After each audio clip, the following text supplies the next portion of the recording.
Welcome to Surya tutorials. तो कैसे हो आप लोग? आई होप आप सभी लोग बहुत अच्छे होंगे। तो आज हम लोग जो है क्लास 10th के साइंस के चैप्टर नंबर 2 जो कि हमारा एसिड बेसेस एंड सॉल्ट है, उसके असर्शन और रीज़न बेस्ड क्वेश्चंस को सॉल्व करेंगे। तो यहाँ पर हम लोग जो है उन सभी क्वेश्चंस को देखेंगे जो आपके बोर्ड एग्जाम्स के पॉइंट ऑफ व्यू से बहुत ज़्यादा इम्पोर्टेंट होंगे। तो ये वीडियो जो है बहुत ज़्यादा इम्पोर्टेंट होगा आप लोगों के लिए। वीडियो को लास्ट तक ज़रूर देखिएगा। तो चलिए वीडियो को स्टार्ट करते हैं। अब क्वेश्चंस को सॉल्व करने से पहले सबसे पहले अपन लोग ये समझ लेते हैं कि आखिर असर्शन और रीज़न बेस्ड क्वेश्चंस क्या होते हैं। तो इन क्वेश्चंस में देखिए अपने लोगों के पास दो स्टेटमेंट्स गिवन होती हैं। एक हमारी असर्शन होती है and the next one is reason. हम लोगों के पास 4 ऑप्शंस गिवन होते हैं, A B C and D. हमको बताना होता है कि कौन सा ऑप्शन जो है करेक्ट होगा। तो देखिए ऑप्शन ए आपका कब करेक्ट होता है, जब असर्शन और रीज़न दोनों ट्रू होते हैं और रीज़न जो है हमारे असर्शन को करेक्टली एक्सप्लेन करता है। ऑप्शन बी जो है आपका कब करेक्ट होगा, जब असर्शन और रीज़न दोनों ट्रू होंगे और रीज़न जो है हमारे असर्शन को एक्सप्लेन नहीं कर पा रहा होगा। ऑप्शन सी आपका कब करेक्ट होगा, जब असर्शन हमारा ट्रू होगा लेकिन रीज़न जो है हमारा फॉल्स होगा। और ऑप्शन डी आपका कब करेक्ट होगा, जब असर्शन हमारा फॉल्स होगा और रीज़न क्या होगा हमारा ट्रू रहा होगा। तो देखिए हम लोग जो है अपने फर्स्ट क्वेश्चन को देखते हैं। Assertion, fresh milk in which baking soda is added takes a longer time to set as a curd.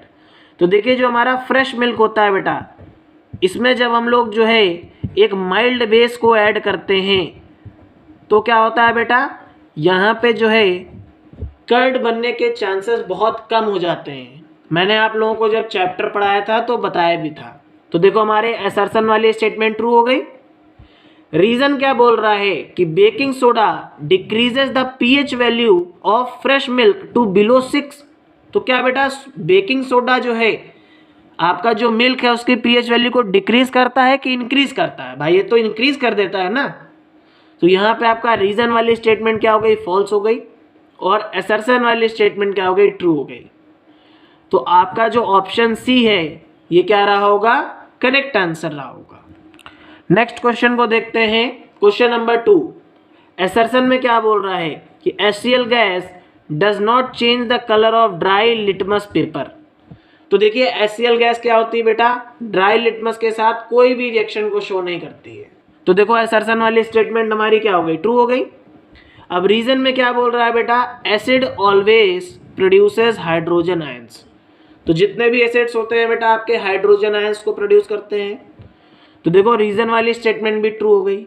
लेकिन क्या हमारा रीजन जो है असर्शन को एक्सप्लेन कर पा रहा है? आपने कहा सर नहीं कर पा रहा है। भाई दोनों अलग अलग स्टेटमेंट है, इनका कोई भी कनेक्शन नहीं है। तो असर्शन भी ट्रू है, रीजन भी ट्रू है, लेकिन रीजन एक्सप्लेन नहीं कर पा रहा है असर्शन को। तो आपका ऑप्शन बी जो है करेक्ट आंसर रहा होगा। नेक्स्ट क्वेश्चन को देखते हैं, that is question number 3। Assertion में क्या बोल रहा है कि sodium hydrogen carbonate is used in fire extinguisher. तो देखिए सोडियम हाइड्रोजन कार्बोनेट को हम लोग आग बुझाने के लिए यूज करते हैं। तो देखो हमारा असर्शन वाली स्टेटमेंट ट्रू हो गई। रीजन में क्या बोल रहा है कि ये जो सोडियम हाइड्रोजन कार्बोनेट होता है बेटा ये आपका बेसिक सॉल्ट होता है। तो आपने कहा सर बिल्कुल सही बात है, सोडियम हाइड्रोजन कार्बोनेट जो है हमारा बेसिक सॉल्ट होता है, क्योंकि ये किससे बनता है, ये आपका सोडियम हाइड्रोक्साइड और आपके कार्बोनिक एसिड से मिलकर के बनता है। ठीक है, तो यहाँ पे आपका क्या बन जाता है बेटा, Na2CO3 या NaHCO3। ठीक है, तो ये जब भी आपके बनते हैं बेटा तो ये आपके क्या होते हैं बेटा, ये आपके बेसिक सॉल्ट होते हैं। तो यहाँ से आप लोग देखो कि हमारा असर्शन भी ट्रू है और रीज़न भी ट्रू है, लेकिन रीज़न जो है हमारे असर्शन को एक्सप्लेन नहीं कर पा रहा है। तो ऑप्शन बी आपका करेक्ट आंसर हो जाएगा। नेक्स्ट क्वेश्चन को देखते हैं, क्वेश्चन नंबर 4। असर्शन में क्या बोल रहा है कि metal oxides are acidic in nature. तो क्या आपके मेटल ऑक्साइड्स एसिडिक नेचर के होते हैं? आपने कहा sir they are basic in nature. तो देखो असर्शन वाली स्टेटमेंट फॉल्स हो गई। तो ऑप्शन डी आपका क्या हो जाएगा, करेक्ट आंसर हो जाएगा। नेक्स्ट क्वेश्चन को देखते हैं, that is question number 5। Assertion में क्या बोल रहा है, sodium hydrogen carbonate is used as an ingredient in antacids. तो देखिए सोडियम हाइड्रोजन कार्बोनेट का हम लोग कहाँ पे यूज़ करते हैं बेटा, एज एन एंटासिड यूज़ करते हैं, क्योंकि हमारा माइल्ड बेस होता है। तो असर्शन वाली स्टेटमेंट ट्रू हो गई। अब रीज़न क्या बोल रहा है, because it is a non corrosive basic salt. ये आपका क्या होता है बेटा, माइल्ड बेसिक सॉल्ट होता है। तो देखो असर्शन भी ट्रू है, रीज़न भी ट्रू है, और रीज़न हमारे असर्शन को करेक्टली एक्सप्लेन कर रहा है, तो ऑप्शन ए आपका क्या हो जाएगा, करेक्ट आंसर हो जाएगा। नेक्स्ट क्वेश्चन को देखते हैं, question number 6। Assertion, generally the colour of indicator changes in the particular pH range. तो बेटा आपका जो पीएच पेपर होता है या पीएच रेंज में क्या होता है, आपके कलर चेंज करते हैं। तो that is the true statement. Reason में क्या बोल रहा है कि इंडिकेटर्स आर वीक एसिड्स और weak bases and exhibit different colours in molecular form and ionic form. तो बेटा इंडिकेटर्स आपके ऐसे सब्सटेंस होते हैं वो डिफरेंट डिफरेंट एसिड्स और बेसेस के साथ क्या करते हैं, डिफरेंट डिफरेंट कलर्स को शो करते हैं। तो देखो असर्शन भी ट्रू हो गया और रीजन भी ट्रू हो गया, और रीजन हमारे असर्शन को क्या कर रहा है, करेक्टली एक्सप्लेन कर रहा है, क्योंकि इसी वजह से तो क्या होता है भाई, पीएच पे हमारे डिफरेंट डिफरेंट कलर्स होते हैं। तो इस वजह से क्या होगा, हमारा जो ऑप्शन ए है ये करेक्ट आंसर होगा। नेक्स्ट क्वेश्चन को देखते हैं, question number 7। Assertion, zinc react with sodium hydroxide and hydrogen gases evolve. तो देखो बेटा जिंक आपका सोडियम हाइड्रोक्साइड के साथ रिएक्ट करता है, ठीक है, और ये क्या बनाता है, सोडियम जिंकेट को बनाता है Na2ZnO2, ठीक है, और हाइड्रोजन गैस प्रोड्यूस होती है। तो असर्शन वाली स्टेटमेंट ट्रू हो गई। रीजन में क्या बोल रहा है कि सारे मेटल्स जो हैं आपके बेस के साथ रिएक्ट करते हैं और हाइड्रोजन गैस को प्रोड्यूस करते हैं। तो ऐसा तो नहीं होता है, सिर्फ आपके बेटा एम्फोटेरिक ऑक्साइड्स ऐसा करते हैं, ठीक है, या जो आपके एम्फोटेरिक नेचर को शो करते हैं। तो आपका जिंक और अल्युमिनियम ही करता है। तो यहाँ पे आपका क्या होगा, रीजन वाली स्टेटमेंट फॉल्स हो गई, असर्शन वाली स्टेटमेंट ट्रू हो गई। तो ऑप्शन सी आपका क्या हो जाएगा, करेक्ट आंसर हो जाएगा। क्वेश्चन नंबर 8 को देखते हैं। Assertion, while diluting an acid water is slowly added to acid with constant strength. तो देखो बेटा जब हम लोग अपने एसिड को डाइल्यूट करते हैं तो वाटर को बड़े धीरे धीरे से ऐड किया जाता है, ठीक है।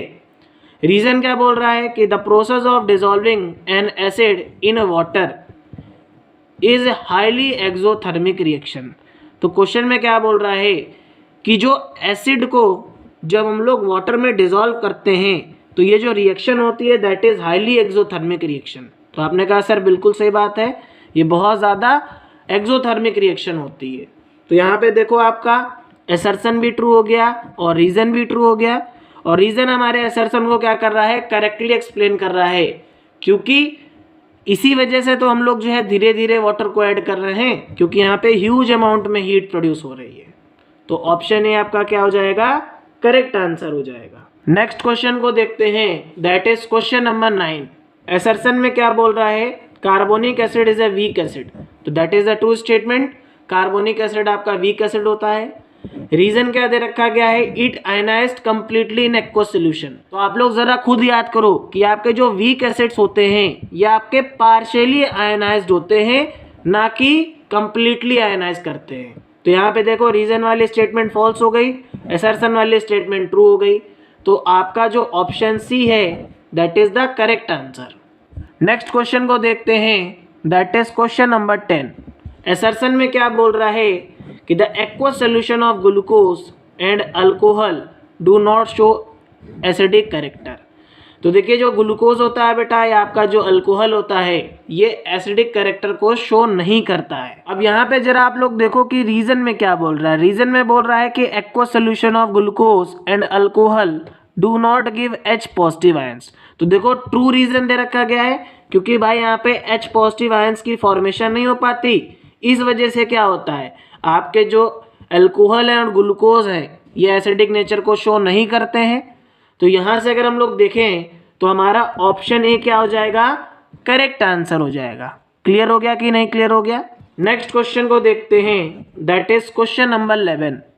असर्शन में क्या बोल रहा है, pH 7 सिग्निफाइज प्योर वाटर।